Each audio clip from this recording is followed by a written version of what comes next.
Hi hello welcome back to soil light blogs and tips.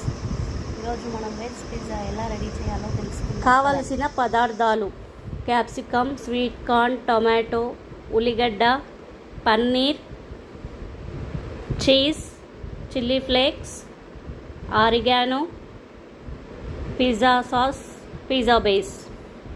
ఇవన్నీ కలిపి ఒక బౌల్లో తీసుకుందాం. తర్వాత పిజ్జా బేస్కి ఫోర్క్తో హోల్స్ చేసుకుందాం. ఇలా హోల్స్ చేసుకున్న తర్వాత దాని మీద పిజ్జా సాస్ని అప్లై చేసి దాని మీద ఈ మిశ్రమాన్ని కూడా అప్లై చేసుకుందాం. ఈ విధంగా బాగా అప్లై చేసిన తర్వాత ఇవన్నీ చేసిన తర్వాత ఏం చేయాలంటే ప్యాన్ని ప్రీహీట్ చేసుకోవాలి. ఇసుక పోసి ప్రీహీట్ చేయాలి.